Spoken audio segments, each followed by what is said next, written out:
you and a heartfelt namaste. I, Anuradha, would like to thank all of you for liking, sharing, subscribing to our YouTube and Spotify channels and writing in your comments and suggestions there. Today, we are going to talk about the 8th house and planets situated in the 8th house. Whenever we talk about the 8th house, it kind of brings a jitter, a scare in us. Why? Because it is all about transformations. It is about an area, or it is about that part of life that we would want to keep it tightly shut, because unleashing it would mean having a total chaotic presence in our life, which we all don't want to have. So the 8th house is a door that we don't really want to open, but the 8th house is very important. All of us have a reason of coming on this planet, and the 8th house shows that reason. The planets posited in the 8th house tell us the connect of the past life, the reason that we are working through the planets of this life is the 8th house. So the 8th house will, whenever the period of planets in the 8th house, the 8th lord is seen in our lives, then all the sub-periods or the sub-periods, we always find that there's something that is operating very strongly, that is pulling us. Inevitable that it will pull us whether we want it or not, whether we are aware of it or not. Aware of it, we become by default, because such a lot of transformation taking place in life that it doesn't leave anything to choice. So if you are able to understand as to what this planet wants to talk to us about, what is it speaking to us, where is it that we have to head, then life becomes smooth, because we can see the will of God, we can see the will of destiny playing in life for us. Otherwise, we would be taking things as fated.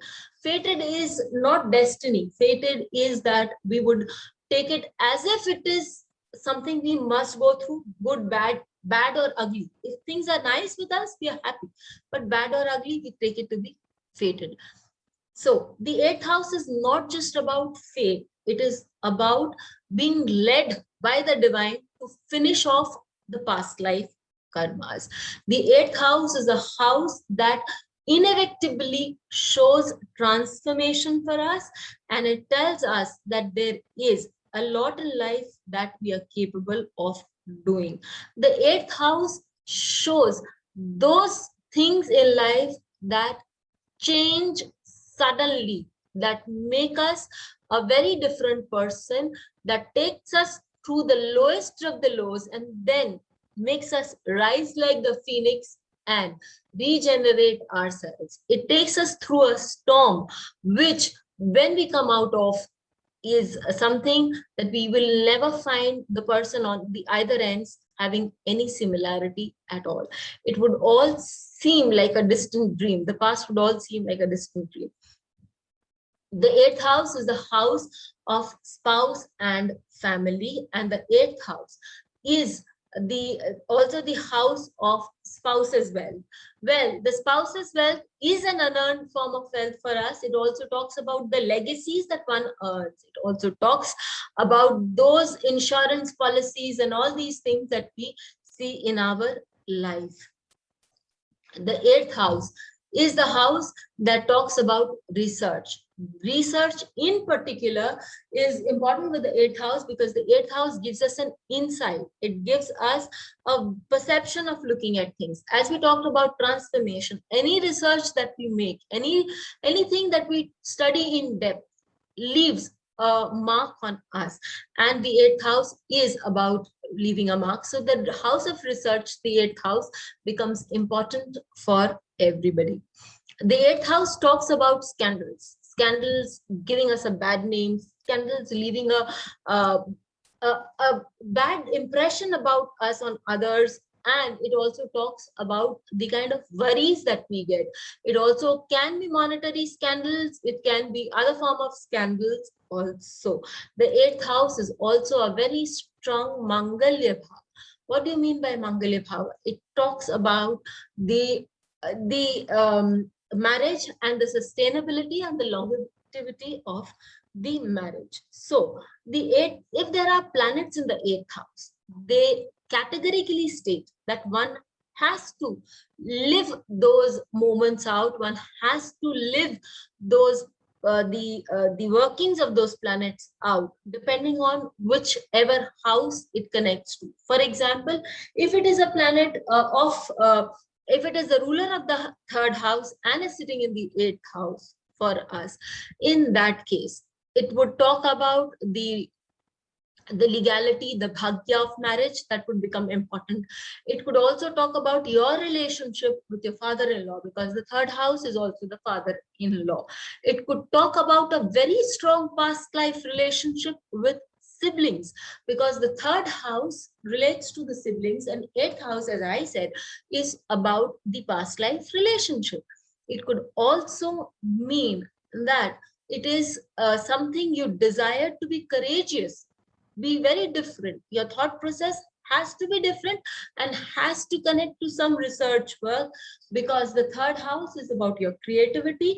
It is about your subconscious mind, and the eighth house is all about research. So there are so many things that we can see from the eighth house and the fifth house, third house connect. Now, if it was the 12th Lord, which is present in the eighth house, it becomes extremely strong to show that this life is very much connected. All that you do in this life will have strong repercussions in other lives to come. So we should be very careful while living out the acts of the eighth house in this life. Eighth house and 12th house connect shows deep spirituality. Eighth house and 12th house connect shows charity which is done without being pompous, without showing to others. Eighth house and 12th house connect shows movement into foreign lands, probably under dire circumstances. So we can see that there are so much expression that we can make out when the 12th Lord is in the 8th house. It also shows that the person can be afraid of water, or could have strong imprints about a past life where water has a strong connect. So we need to keep that view in mind when we talk about the 8th house of transformation, regeneration, and a strong past life connect. Now let us see what happens when planets are there in the 8th house. When there is Sun in the 8th house. Sun is your source of energy. Sun is a source that talks about food. It is the source that talks about the soul's journey, and Sun is the one that gives us vitality. Sun is the one that gives us eternal knowledge and the traditional knowledge, the Paravidya. So when there is the 8th and the Sun connect, in such a case, such a person would always be attracted to do a lot of research in the Paravidya, or the Vidya, the studies, the education that is beyond the normal knowledge that one gains. It also shows a need of the person to move deep into the occult. When the moon is in the 8th house, the moon talks about the desires of the person from the past life. A strong moon in the 8th house talks about very strong unfulfilled desires of the past life. Now, if this moon was debilitated, it simply means that the person was not able to finish off those desires, and the cravings of such a person is quite high. There's also a lot of tension in life because of these desires that the person has. In fact, if the moon is in the 8th house, such a person could have a lot of depressive tendencies also, which unknown to him, he's got from some past life. However, such a person could have their mother as a source of love. The mother could also be as a source of inspiration to get the person out of depression, and could also be leading a person to a better place. When the moon is in the 8th house, because moon is also finance, and person could also inherit from the mother. When the moon is in the 8th house, there could be changes, frequent changes in inheritance, and such a person could do well by understanding, studying finances to a great extent. When we talk about Mars in the 8th house, Mars in the 8th house gives the person an insight, an ability to see things from a different way. Here, this Mars talks about being very strategic in its applications, and as a lord of the Kalpurush Kundali in the 8th, this 8th lord gives a person to go into a lot of aestheticism and do a lot of exercises, do strong penance to make oneself strong. And if this Mars is afflicted, such a person can become very ruthless, can become a robber. Such a person would not have a problem killing others, because this Mars would then, because the 8th house also shows anger, deep-seated anger, if Mars is present here, which could take up killing, which could take up destruction, a lot of these things. This Mars in the 8th house, if it is aspected by benefics, can also give the person an ability to change their own selves, because in the Kalpurush Kundali, Mars is a ruler of the 1st house. So bringing about change and transformation in your own self to raise your own level is something that this Mars can depict. This Mars, because Mars also represents a lot of financial acumen, the ability to understand and to work on finance. So Mars in the 8th house can also give you strong insights into the financial world. In fact, most planets in the 8th house will give you an ability to see finance, understand finance from different perceptions.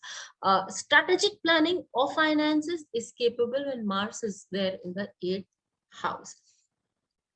When we talk about Mercury, for Mercury in the Kalpurush Kundali, it is the lord of the 6th house of hard work. When this Mercury, or it is the lord of the 3rd house of the Kalpurush Kundali, which is the house of communication, creative thinking.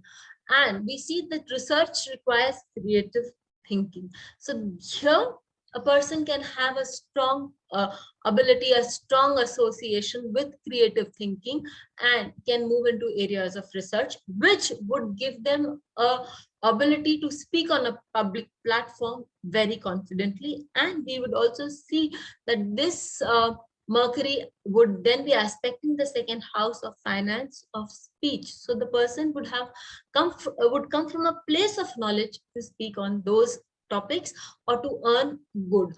This Mercury is associated again with the 6th house of the Kalpurush Kundali. And when the 6th lord is in the 8th house, it is a Viprit Rajyog.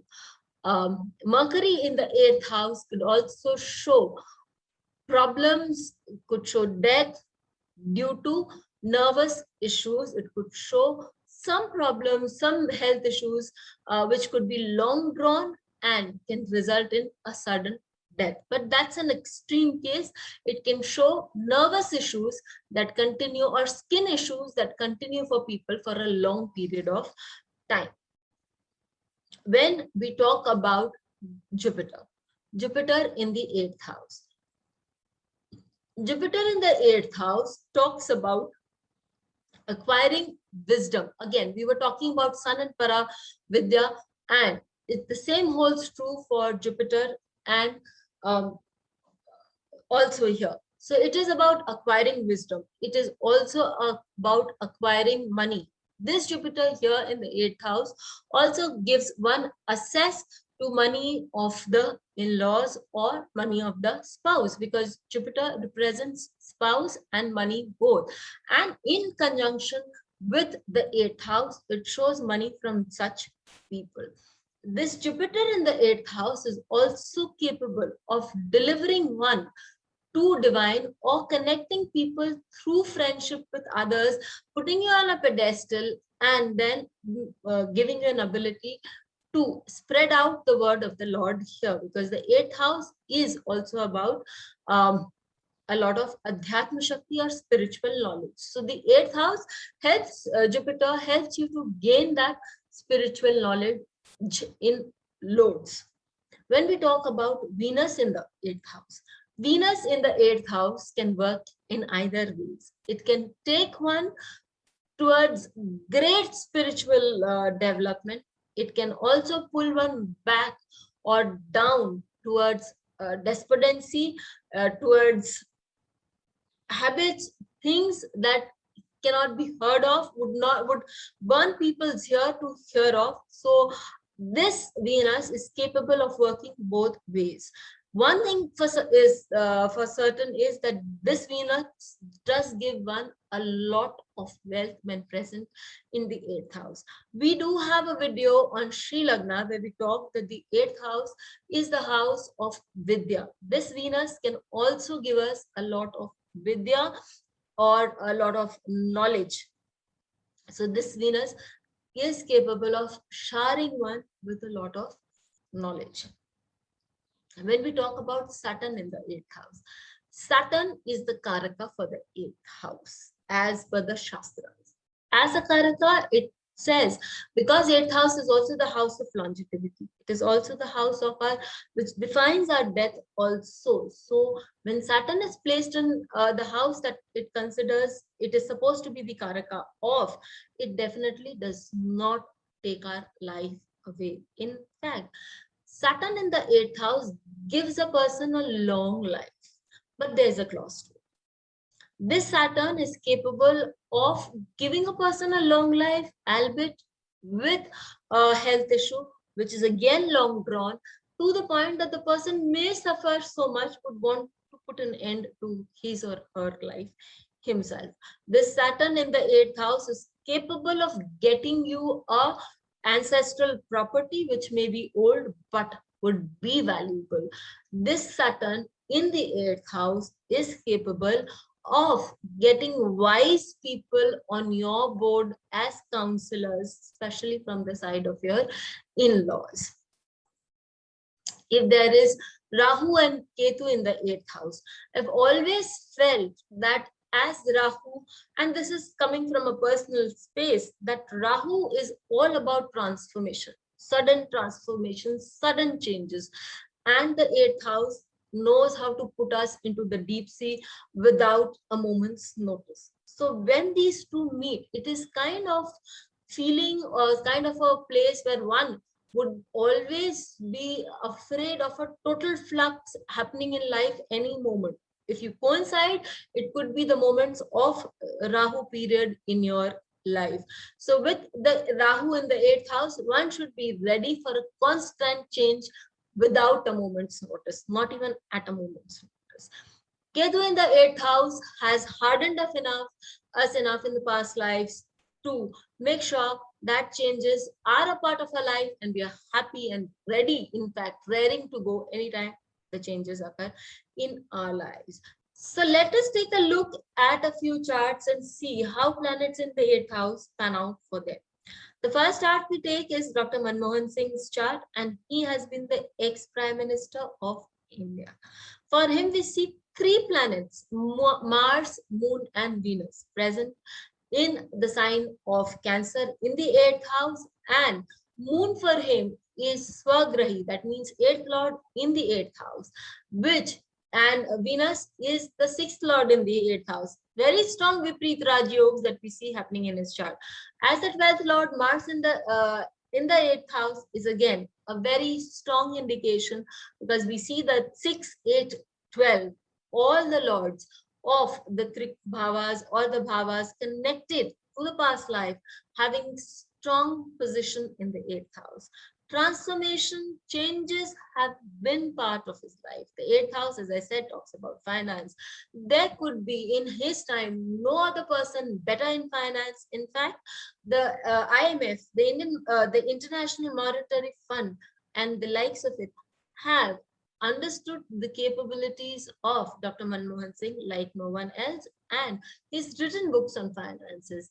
He's had the insight, as we are talking about the insight, the perception of a great person, ability to look into things, come up with astonishing results, research, deep research. That is why he got the title of doctor. And a strong sense of spirituality.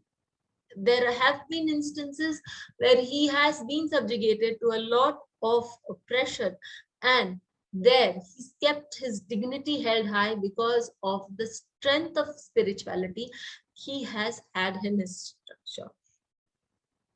The eighth house also shows us the ability to handle crisis. We said transformation and crisis, and ability to accept the inevitable. There's no better example than Dr. MANMOHAN Singh, which shows that he has been ready for change, accepted the inevitable, and carried on further with fortitude. We take up the chart of Yogananda Paramhansa. In Yoganandaji's chart, we see the eighth lord in the eighth house, along with the ninth lord Mars. So Jupiter and Mars together in the eighth house. A very strong combination again with the ability of foresight, spirituality, and transformation. Transformation for a young, naughty lad, a person coming from very affluent backgrounds, to a child, to a person who lives the life of a sannyasi in very rudimentary circumstances, willingly accepting life as a change. A person who has experienced divinity and spirituality. Let us now take up the chart of Henry VIII. In the chart of Henry VIII, we see moon in this eighth house. Moon in the eighth house, as I said, could talk about finances. It could bring one the finances from a very different perception, and one could be inheriting these finances, one could be having a lot, and could be also duelating the finances. Moon here is related to the 12th house also. So this is something that he's always craved from a past life, and he's got it. This moon also gave him a changing attitude towards ladies, because the 12th and when the 12th and the 8th connect, it could also take one towards despondency, could be unheard of kind of despondency. When we look into the nakshatras for people, because here it is something that nakshatras become inevitable, the nakshatras changed the entire scene. Mars, Moon, and Venus, because we've seen Moon in case of Henry VIII also. So what is the difference between the Moon in the 8th house for MANMOHAN Singh ji and Moon in the 8th house for Henry VIII? For Henry VIII, it's a lone moon, and for MANMOHAN Singh ji, it is a moon which is with Mars and Venus also. Moon talks about finance, Venus talks about finance. Mars gives the strategic planning, and this Mars, which is in the Pushya Nakshatra, gives him an insight, gives him the ability to understand things at very intrinsic levels. This Venus in Ashresha gives him all the wealth at his disposal, and the ability to be a leader and be responsible and not be touched by the wealth that he sees around himself. Moon again in Aslesha Nakshatra sharpens the mind to go for the killing and to be very strong, because this moon is being directed from behind by that Mars. The planet's degree matter. Again, in the case of in the case of Henry VIII, as we were in comparison, this Henry VIII has the moon as the 12th lord in the 8th house, and it is in the nakshatra of Revati, one of the softest nakshatras possible. He was a very versatile person, but he chose this moon being aspected by Rahu, and because it does not have any other support, it is being aspected by 3 of the malefics. We see Saturn, Rahu, and Mars, all the 3 malefics aspecting him without any benefic effect. We see how the learnings that he's had has taken him towards despondency. How we see that these very planets with this very nakshatra, with this moon, could have given him great ability to understand people, but here his understanding has been corrupted by Rahu, Saturn, and Mars.